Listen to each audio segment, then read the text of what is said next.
This week's episode is brought to you by Knockout Fitness, because a healthy mind sparks a healthy I'll tell you a thing I've got. I hate saying my name. Why? I don't know. I really dislike saying my name. Do you not like your name? I don't mind my name. I just don't like saying my name. Okay. Say my name. It's weird. I hate it. I've always disliked No one is around you.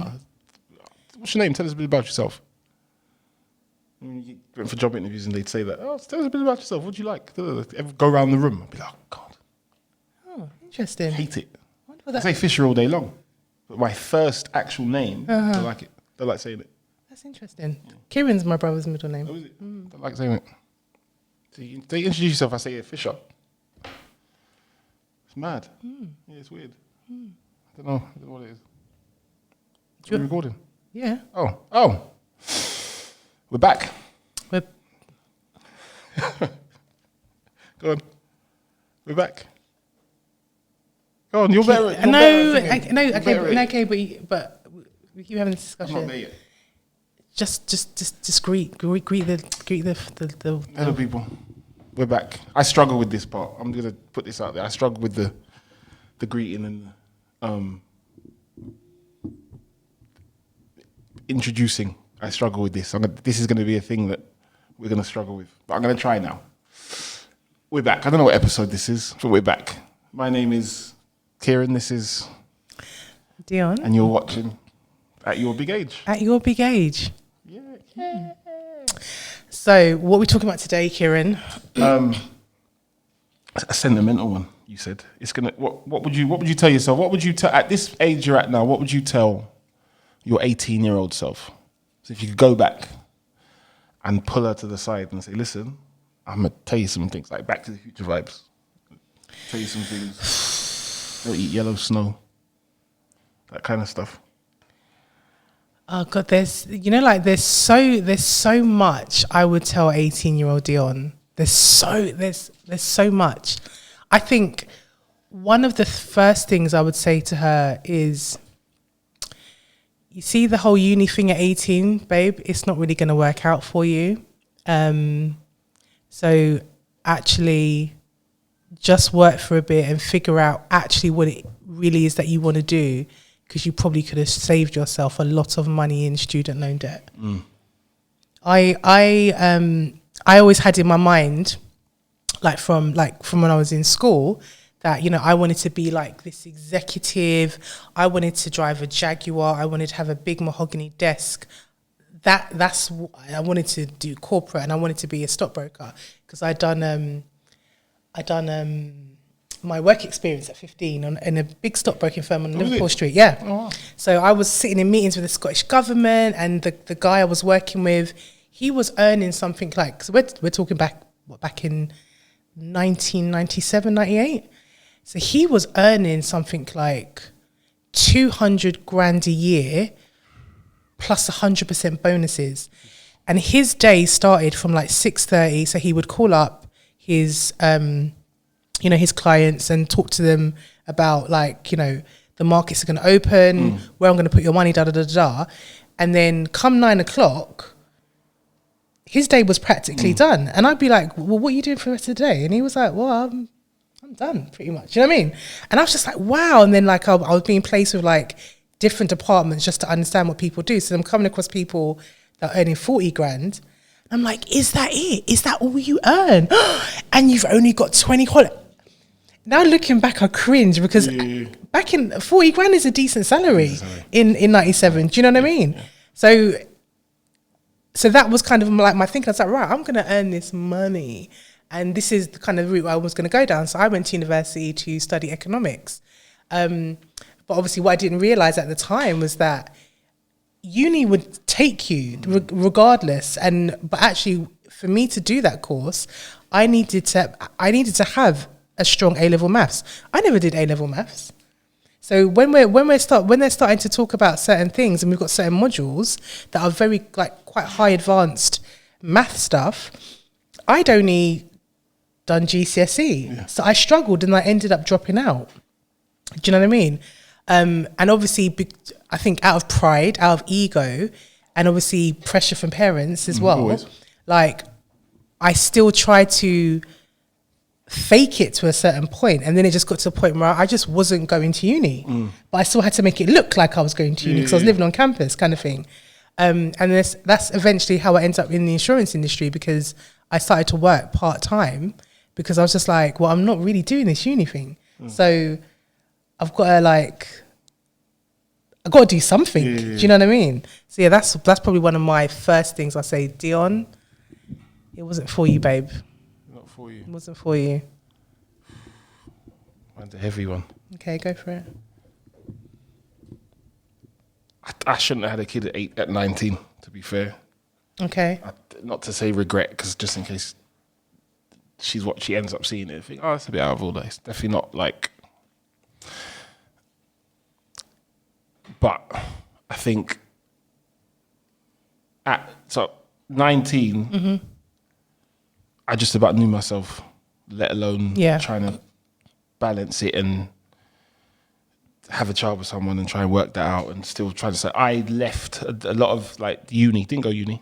I got into one. Ravensbourne is a good uni. Okay. Did film and that. It was a proper uni. Some people that would have been in my year group. Your year group. Went on to do stuff with Batman and all kind of stuff. So it was a proper deal. So I got in, had the opportunity to go, got pregnant, decided not to do that. Yeah. Decided doing on some other things. And because of that, it shut a lot of doors, because I decided to go right instead of going left. In hindsight, I probably could have done both. You could have done, yeah. To be honest, but because I thought the right thing was not to do that and immediately go and try and work and do some random jobs. I did some random jobs, Orange Phone Shop, View Cinema. So no, it's not like I was even looking at careers and stuff. I was just trying to, that old adage, make some money to feed your daughter type stuff. So because of that, I've limited a lot of my now options because of decisions I made. So I think the first one would be, don't think you have to do what everybody thinks you should do in a year's time, because you could have easily done both. Yeah. Would you say, not obviously saying that you resent your child, I'm not saying that at all, but is there a part of you that's a little bit resentful about the opportunities that you kind of missed? I think I'm resentful of myself, to be fair. I think I resent myself. I think about it all the time. And I think, you know what? If I'd have done, I had plans for stuff growing up. Everybody's got plans. You hit 15, 16, 17, you got plans. None of those came to light. And a lot of it was directly because of the decision I made not to go to uni and do everything else. So because of that, and even it's a double-edged sword, because a lot of stuff that has happened has been fantastic. Yeah. I've got 2 other kids. It's wonderful. So if I'd have gone left, they probably wouldn't be here. But at the same time, I really should have kind of bet on me instead of trying to do what you maybe saw what was right. Yeah. Because even I was 19. At 19, he doesn't ask for my elbow, if we're being honest. Yeah, very facts. Really. So the decisions I'm making, these big lofty life-affirming decisions, and they're not really based on anything, because it's like I was talking to anybody about it. Didn't have any advice. It was just me. Okay, I'm just going to do this. Nobody told me, well, maybe you shouldn't. So, I think I would, tell myself, do what you think you should do, as opposed to what you think you should do for somebody else, if that makes sense. Yeah. What was it like? So after a couple of years, obviously, baby's getting bigger, she's a toddler now, what have you. What do you think, what at that point made you give up on that dream? Because life just got in the way. Okay. And it's even, do you know what? God, this is a loaded one, man. You're not going to make me feel away. So that's the first one. The second one is,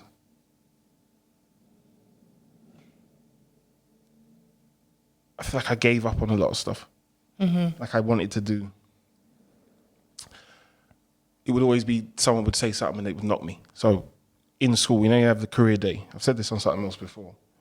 I used to want to do advertising. This is my first real thing was advertising. So they had this guy come in, all these people come in, career day, whatever they want to call it now. So he's come, we sat down, what do you want to do? Told him, he's like, ooh, I don't know, it's a bit hard. And just literally just knocked me, put me off. So after that, I was like, fuck, I'm not doing that now. And it probably wasn't hard. He just didn't know how to. He just wasn't. He just like, oh, it's a bit. Yeah, I mean, maybe you should try doing something else. 'Cause that's a bit difficult. I was like, all right, but you're supposed to be advising me. What's so difficult about advertising? Sorry? Who knows? Because some of the adverts that are on now, they're awful, so it can't be that difficult. And it's almost like I could pull out examples for days. I could pull out an example every year in my life up until 30. But I think the second one would be sometimes we let other people, you might have an idea for something and you say it to somebody and they immediately rubbish it and say, oh no, you can't do that, it's no good. And then you just take it on. There are people that are just negative. Yeah. Right? The people you meet every day in your life are just negative. You meet a lot of those people in your formative years. So you're full of ideas. You've got all this creative energy. You're still kind of bouncing off that being a kid. When we're kids, we think we do anything. Yeah. I'm gonna have a Lamborghini by the time I said that to my mum actually. By the time I'm 21, I'm gonna have a Lamborghini, red Lamborghini. I was supposed to be retired at 25. She was like, all right, cool. But that same energy that we've got then, when you hit your teens and stuff, unless you're around the right people, you're lucky. Yeah. But a lot of the people that you come across will diminish every single dream you've got. And you end up carrying a lot of that. You hit 20, 21, 25 to 30, even now. Yes. You're still tripping off a lot of the things that people have told you when you're growing up. So I think the other one would be, don't let no one throw water on your fire, man. You're not really gonna have me burying my soul on this. This is not good. Well, you know, this is not good. This is attached to love laid bare, and that's what we do. This is not good. We lay ourselves bare, don't we? Give me another one. It's your turn. I've done 2. Okay. Another thing I tell myself when I was 18 would definitely be that, you know, you're gonna go through some things, you know, in your 20s, in your 30s, but that is nothing compared to what you're going to go through in the last year of your 30s. But, you know, you've built up you've built up the strength, you have the skills, you have the knowledge to get through this very turbulent period of your life, and you're going to be okay. You're going to be okay. I can't really go into it more than that. Do you know what I mean? But I think, you know, sometimes you kind of, you know, like when you're younger, you have it in your mind that you're going to get to a certain age and everything is just going to, life is just going to sail and things are just going to be fine, and you're going to have your house and you're going to have your family and you're just going to do the 2 or 3 holidays a year and life is going to be great and it's all going to be, but what I've learned in this journey. Not entirely at all. Like life is, and it's almost like, despite you might even make the right choices, but in actual fact, life has a way of throwing things at you to knock you completely sideways. But it's always about how you get back up from that and how you just keep pushing through. Like, don't ever stop pushing through. And I think even going back to what you were saying about, like, you know, some of the dreams that you had or the things that you wanted to do, there were like so many like business ideas I had, but because of imposter syndrome, and that's probably stemming back from, you know, I can even say from school. I remember my maths teacher, I wanted to do A-level maths. He's like, nah, Dionne, I don't think that's really, I don't think you should do that. Yeah. And actually that worked to my detriment, because actually had I done A-level maths, I would have been able to do my economics degree with probably with ease. Do you know what I mean? Yeah. But yeah, the imposter syndrome probably stems back a lot, like kind of maybe even before then, who knows? But, you know, there were so many business ideas I had, and I would then see, not that I've discussed them with anybody, but I would then see people do the exact same thing. Yeah. Do you get what I'm saying? Yeah. So, and it's just like, should have done it. I should have done it. I should have flipping done it. Yeah. It's horrible. See that the regret. Yeah. It's horrible. It's horrible. It's horrible. You know? It's horrible. So that's I think that was like two things. That was two things. Yeah. I'll give you another one. Give me another one. Stop making excuses for friends. Stop making excuses for. I would definitely tell myself stop making excuses for friends when they do when they take out and out liberties. Give us an example. Yeah. There's too many. I don't even want to do that because it turned into a soapbox. But I'll give you a vague one. I think a lot of the time I think most people have a friend or two that no matter what they do, it's never their fault. Right? No accountability. And you end up making a lot of excuses for this person. Yeah, Brendan, he did this. Yeah, but you know what he's like. He borrowed money off this person. He never gave it back. Yeah, but you shouldn't have given it to him. You know what he's like. And we do it because you feel like you've got, but you know what I'm saying? You've got so many years vested with this person. Yeah. And they've never done it to you. Yeah? So it's not really a problem. It's somebody else's problem. But then when they do it to you now, you have to sit back and say to yourself, you know what? I saw that trait in you. Yeah. From way back when. And you chose to deny it. But I chose to ignore it. Yeah. So sometimes you see that voice in your head, sometimes we spend so much time fostering friendships with people.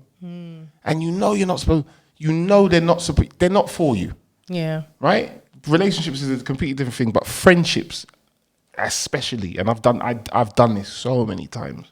I've put myself out for people so many times. I've done things for people. Yeah. I've supported people when they've launched stuff. I could reel off so much things right now. It make people's heads spin. Yeah? You don't get that back. You don't get that energy back from these people. But these are supposed to be your friends. Yeah. I think that comes with a level of maturity. As you kind of get older, you kind of stop giving people that kind of 100%. But also, benefit of the doubt. Also, you know what it is? I think we're all from West Indian backgrounds. Everybody's parents would say, mind your friends. Yeah? Growing up. And sometimes I wasn't trying to hear it sometimes, you know? And if I look back on it now, every single time my mum told me, watch that one, you know? Listen. No. Every single time, it's real talk. Honestly. Every single time your mum said, or your dad said, or your gran said, mind that there one day, you know? Yeah. I don't really like that one day. Or you come to the house, I don't really. Yes. It's always gone left. And when they say it to you in that moment, it's kind of like you feel they're downplaying you. Kind of like, no, that's my brethren, no, that's my nah, man. That's my friend, no. That's And then life shows you. Yeah. Yeah. And the thing is, you see, the funny thing with life as well is that life will show you and you don't listen. So life says, okay, is it? I'm going to show Boop. you. I'm going to show you. And I'm going to really, really show you now. And even sometimes you get that clap around your head and you're still like, oh, no, but, you know, and you don't listen to it. You don't listen. And then until the sledgehammer comes down on your neck back. You know, it's more time than not. What will happen is that person will do something to someone around you. So it wasn't specifically done to you, but they did something to highlight their character. Yeah. You chose to ignore it. You In your chose to head, ignore you it, said, yeah. no, he wouldn't do that, He wouldn't do that to me. That's my Bridget. He wouldn't do that to But me. he showed you within his characteristic to do it. Yeah. And we choose to then like ignore that. And I think that's where the problem comes. You kind of need to take these red flag signs, what they are. Yeah. And I think that's what I would tell my 18-year-old self more than anything is believe in your source. Yes. If that makes any sense. I kind of feel like I've always had a good sense of knowing. I could kind of get around people and sense your energy. Yes. And I won't know exactly what it is, but something's off. Yeah. And I'll choose 100%. to ignore it. That's where I'm at now. And when I choose to ignore it, you get burnt. Yeah. I'm not ignoring it no more. So now Yeah, I think don't that's what ignore I'll it. tell Not ignoring my it. 18-year-old self is, you're very powerful. You're not feeling this for no reason. Zone into yourself. Yeah. to yourself. Listen to your gut. 100%. Always listen 100%. to your. My gut has never. And the thing is, do you know what's funny as well? It's like I'm quite intuitive, right? And you see, when my spirit or my gut tells me something, and I ignore it, I might not see the results of that straight away. I might see it in a couple of years' time. yeah. And what you were saying about friends as well, like I've, you know, because of I've ignored certain red flags in maybe in a certain friend or something, I've then ended up having to lose friends as a result of that person. Yeah. Do you know what I mean? 100%. 100%. I've stopped talking to people off of the street just because one person's done something. Yeah. And they're in the wrong. Yeah. You can't say, you cannot find it in yourself to apologize and say that you made a mistake or you did this. Never you. Yeah. Yeah, but it's been a constant thing from 18. It's funny, from 18 right the way through, even now. It's the same thing. So now I just cut people off. Yeah. I'm callous with it. I just cut people off. Yeah. Now. But I would definitely go back and say, and you know what, as well, I tell my kids this now. You got to really, there are people that you are friends with now that you need to make sure you stay friends with these people. Because they're going to not be beneficial, but you're going to need them around you. In 30, I've got friends. I'm still friends with people from nursery school, and we're good friends. I think my closest friends I've known probably over 20 years. Yeah, yeah, easily. Easy. But do you know what? On that point though, because I was going to bring this up as well, what I would also tell myself is don't always class longevity with loyalty, right? 100%. Because, and you know when Drake came out with No New Friends, me personally, I don't even believe in that. I don't even believe in that because you know what? I've got friends that I've made in the Me and you. Yeah, me and you. Was it a year? Come on. No, it's longer than that. Longer than It's that? longer than that, Oh, there you yeah. go. But do you know what I mean? Like we've become really good friends Yeah, in the last 100%. 2 years. 100%. And it's like, you know, I might have had a friend from the age of like 12 who's done me dirty. Like, and you're the person that your mum's saying, Yeah. see that one Mind that there, there, mind that there, one mind there. that one there. And you're like, no. But then you end up being the person that did me dirty. And I can see all the red flags. So I say all that to say, like, you know, you're going to meet very key core people that are going to be better friend to you than that person of 20 years. Facts. Do you know what I mean? Facts. So don't, and I'm not even saying I'm saying this to you guys watching, like, don't limit yourself, because the thing is, when you limit your friendship groups, right, it doesn't allow you to grow. Do you know what I mean? Like, you have to network, you have to meet new people to have new experiences. Do you know what I mean? You know, like, look, even us becoming friends, I didn't realize how much I would enjoy live boxing. Yeah, for real. Yeah, it's a thing now, isn't it? It's a thing now. It's a thing. Do you know what I Yeah, mean? yeah, And yeah. you learn so much. What are you laughing? She's bang on it now. She's bang on it. Where are we going again? Yeah. Going out of town, you know what I We're mean? going to do road trips and that. Yeah. Do you know what I mean? So yeah, like don't limit yourself, and do not put too much weight on, you know, people that have been in your life for a long time. Because even that's a lesson that I've had to learn recently. Someone that's been there my whole life, and you've done me dirty. You know what I mean? So it's kind of making me reevaluate characters, and even down to family.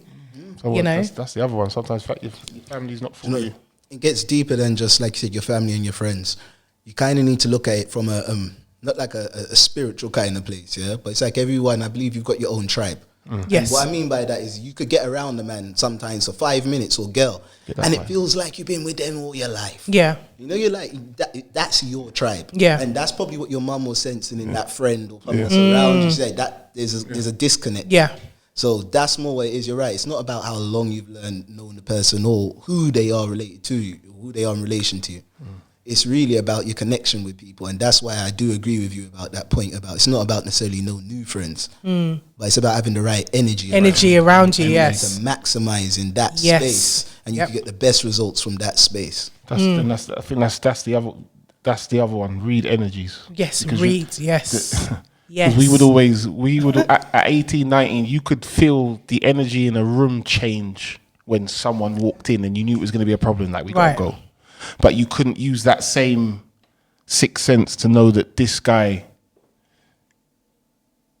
you maybe shouldn't be talking to in a year or two's time because he's not for you, innit? So that same, because we've all got it, that intuition, we've all got it. Everyone's got the intuition, but we don't. Yeah, for some reason it's like choose not to listen we cancel it out. Well, I know I definitely did when I was young. You cancel it out, but it's interesting to say about a guy walking into somewhere, because I could be in a rave, be in a club, and I might not even see someone walk in, but I was so intuitive that I could feel the atmosphere change, and I could literally count down to when something was about to kick off, and then I still do it now. Guns start.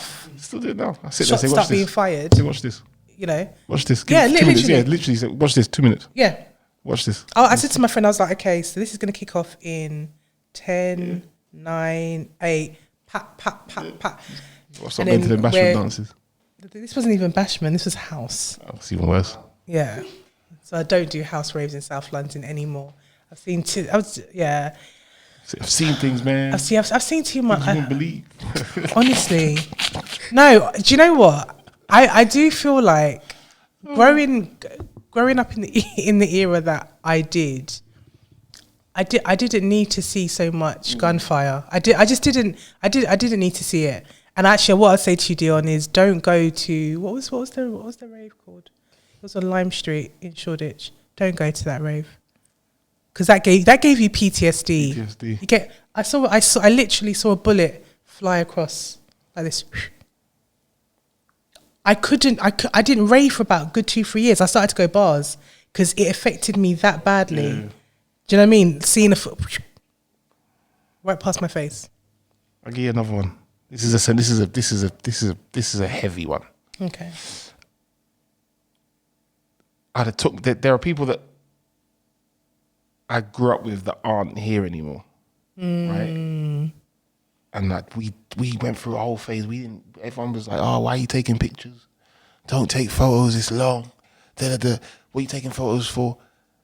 You see, if I could go back, I would have, instead of having to close your eyes and really imagine cousins or whoever or brethren or even a couple of girls I went to school with that we were proper cool with. There's nothing. I've got nothing of these people. Okay. Like nothing except for some brilliant memories of these people. There's nothing else there. So, and this is even to now as well. It's more. I think it's different now because everyone takes photos. But if I could go back to '98, like, oh man, I'd be taking. We'd have a Polaroid and there'd be pictures video cameras would be coming out because you can't, like, you're never gonna get that back. You're not. It's gone. Do you think that was a man thing? What with a guy thing about the cameras? Because I remember when I was that age and my camera was everywhere. I'll tell you what it was, right? It was one of my brothers. I love this guy to bits. He's like my brother, but he was so anti-pictures. He still is. He's never had a social media account. He's never, nothing. Facebook, high five, nothing. High five, wow. Nothing. So because of that, we had another friend that would always have, this is a little bit older than 18. We were in our 20s. But this guy would always have a camera, MySpace times. He would always have a camera around his neck. big camera. And he was adamant he was trying to take photos of every single thing that we did. And his thing was we're gonna get to an age and you're gonna wanna see it. Rubbished it. Whatever, man, whatever. We're all in a group now. Every now and again he'll throw up a picture. Everyone's, remember that night? He's like, see, I told you.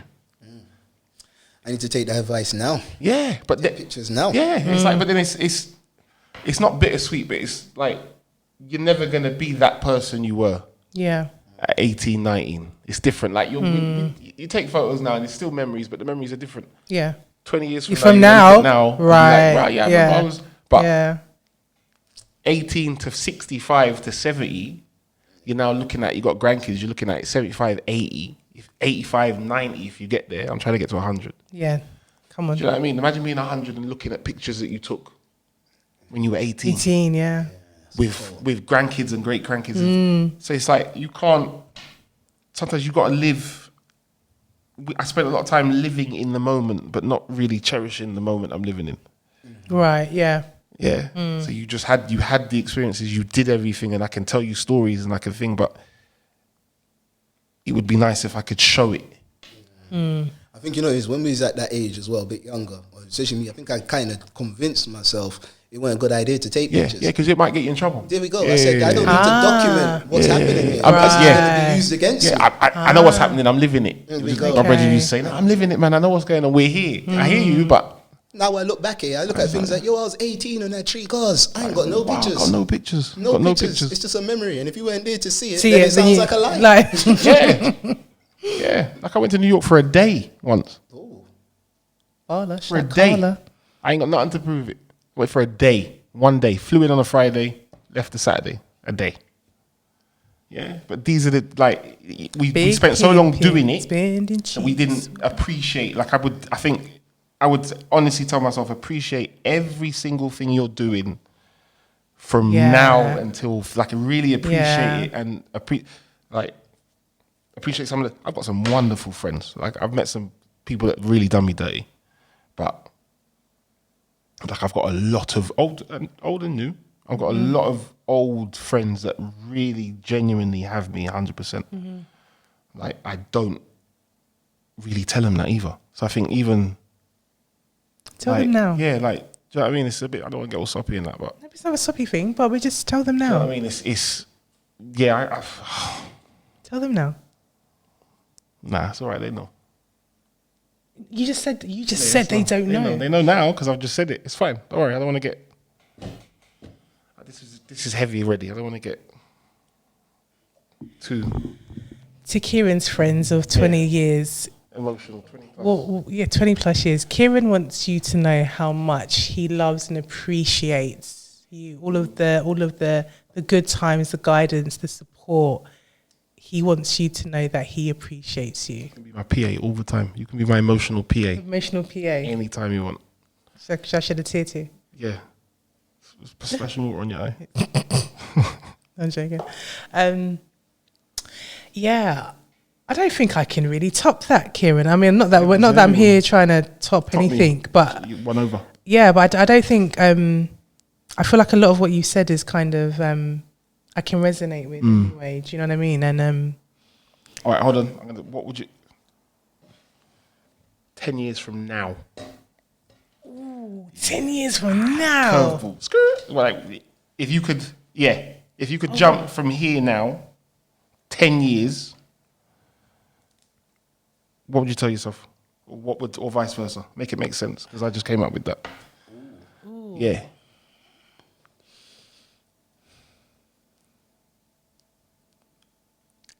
So I'm going to the future. Yeah, 10 years back. Oh yeah, because okay, do you know what? Actually, yeah, because that's about speaking existence into your dreams. Yeah. So how about this, Dionne? You are a doctor of psychology. You have properties in the Caribbean and a portfolio in the UK. You don't actually have to work, but you do because you choose to. You're giving back to your community, and I want you to enjoy life.